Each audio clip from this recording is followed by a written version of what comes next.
droga. Ele sempre mandava eu usar muita droga. Cada vez mais e mais droga.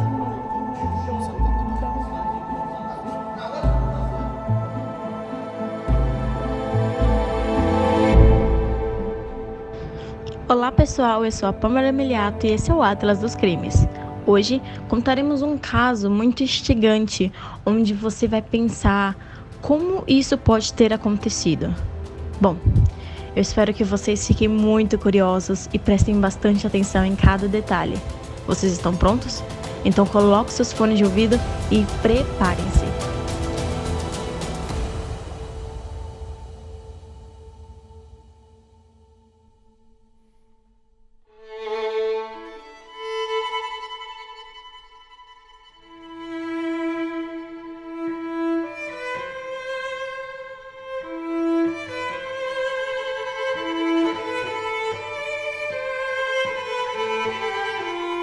Catherine Ann Cisnek nasceu em 17 de novembro de 1942, no bairro de Lanceville, em Pittsburgh, na Pensilvânia. Ela era a filha mais velha de Joseph e Anna Molak Cisnek. Seus avós paternos, John e Joanna Tomek Keniks, eram eslovênios que emigraram da Iugoslávia, enquanto seu avô materno, Josep Omolok, veio da Iugoslávia e a avó materna, Marta Rudog, veio da Áustria. Keniks tinha 3 irmãos. Cisnek frequentou a St. Mary School na 57th Street e a St. Augustine High School, ambas em Northville. Ela foi a oradora da formatura de sua turma no ensino médio de 1960, depois de ser a rainha de maio e a presidente da classe sênior e do conselho estudantil. Ela se juntou às irmãs na escola de Notre Dame quando tinha 18 anos. Cat tinha 2 sonhos. O primeiro, por ser muito religiosa, era se tornar freira, e o segundo era ser professora. A doce mulher conseguiu alcançar todos os objetivos quando passou a dar aula de inglês e teatro para o colégio católico Alterscope Canon só para meninas, em Baltimore. No dia 7 de novembro de 1969, a irmã se despediu da sua colega de quarto, Ellen Russell Phillips, no apartamento em que viviam e partir para Edmondson Village Shopping Center para comprar um presente para sua irmã. Essa foi a última vez que foi vista com vida. Cisnek não voltou para o seu apartamento, o que deixou Helen muito preocupada. Ela decidiu ligar para a polícia, pois sentiu que havia algo de errado com a sua amiga. Os oficiais começaram a vasculhar pela área e a única coisa que encontraram perto do apartamento foi o carro da freira. Foram dias à procura e só 2 meses depois, no dia 3 de janeiro de 1970, que seu corpo foi encontrado em um aterro em Lotswil, na zona remota da cidade. A autópsia mostrou que a irmã Cat morreu devido à hemorragia cerebral após levar um golpe no olho esquerdo de um objeto não identificado. Após um brevíssimo período de investigação, o crime foi arquivado e permaneceu décadas sem ser solucionado.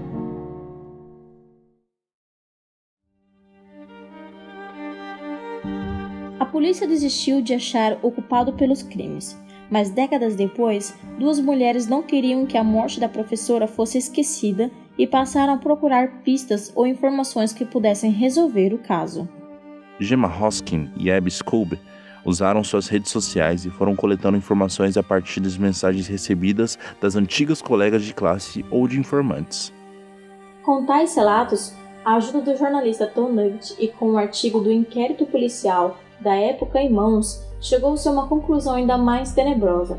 O padre Joseph Marsek, diretor do colégio que Catarina lecionava, foi acusado por diversas ex-alunas de abuso sexual e poderia ter envolvimento com a morte da freira.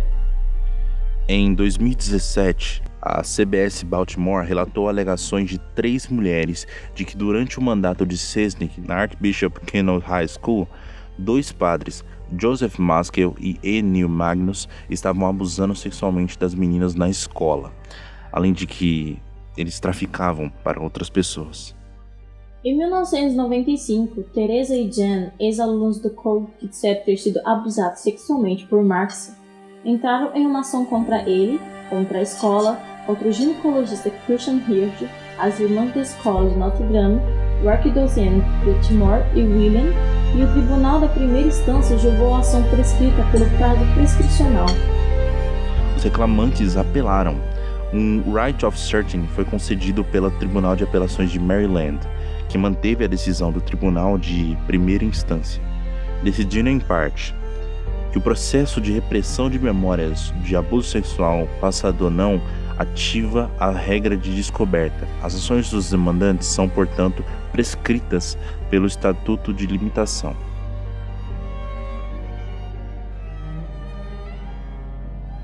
Weiner disse que Christie uma vez foi até ela e disse gentilmente: "Os padres estão machucando você?" Ambas as mulheres disseram que ela era o único membro da equipe da escola que ajudou a elas e as outras meninas abusadas por Marskell, e disseram que ela foi assassinada antes de discutir o assunto com o arquidiocese de Baltimore. Baltimore Sun informou no final de 2016 que, desde 2011, o arquidiocese pagou indenização às supostas vítimas de Marskell. Weiner diz que 2 meses antes do corpo de Kinnick ser descoberto e apenas 1 ou 2 dias depois de Kinnick desaparecer em novembro de 1969, Marskell a levou para um local arborizado perto do Fort Meade e lhe mostrou o corpo. Weiner diz que se lembra de ter tentado repetidamente afastar as larvas que rastejavam nos rostos de Selznick, enquanto repetia freneticamente as palavras: "Ajude-me, ajude-me." Seu relato foi questionado por evidências científicas que mostram que seria impossível para as larvas estarem vivas naquela época do ano. No entanto, Spitz, que trabalhou no caso, confirmou mais tarde que havia larvas na boca e na traqueia da vítima quando foram encontradas. Os registros meteorológicos também revelaram que as temperaturas durante a semana em questão foram quentes o suficiente para as larvas eclodirem. O Huffington Post relatou que Marskell disse ao Weiner: "Você viu o que acontece quando você diz coisas ruins sobre as pessoas?" Vários dias depois, em 13 de novembro de 1963, o corpo de Joyce, uma mulher de 20 anos que se parecia com Weiner, foi descoberto por 2 caçadores no mesmo local arborizado onde Marskell havia conduzido Weiner. O corpo de Selznick não foi encontrado até 3 de janeiro de 1970, e sua descoberta por 2 caçadores não foi no local arborizado perto de Fort Meade, mas no lixão de uma pequena propriedade comercial em Landswold. Em 2016, o Departamento da Polícia do Condado de Baltimore retribuiu o caso devido à aposentadoria de oficiais, levando às novas entrevistas e investigações adicionais sobre o suposto abuso sexual em Conde. Depois de obter permissão do escritório do Procurador do Estado, o BCPD exumou o corpo de Marskell, que morreu de um grande acidente vascular cerebral em 2001, mas não encontrou uma correspondência de DNA com as evidências da cena do crime. A porta-voz da polícia, Elisa Armacost, anunciou que essa descoberta não exclui Marskell de ser suspeito no caso.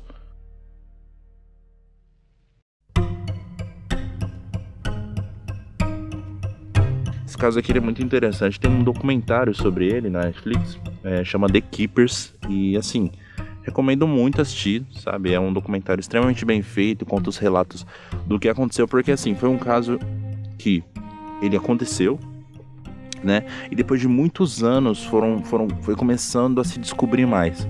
O que é interessante nesse caso? O documentário ele auxiliou as investigações da morte dela, da Selznick, porque assim, eles começaram a investigar, começaram a perguntar o que aconteceu, mas como foi muito tempo, tinha passado muito tempo, demorou muito para se solucionar esse caso. Então assim, é um caso extremamente interessante.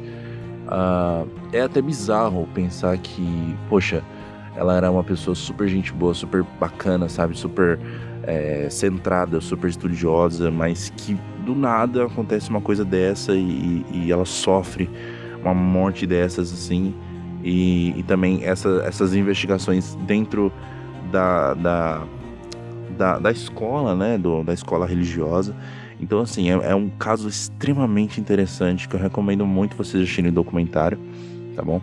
E é isso. A gente tem surpresas vindo aí, inclusive produções novas. Então, assim, fica de olho, compartilha, fala sobre o Atlas. Então, é isso. Valeu. Tchau, tchau. Até o próximo caso.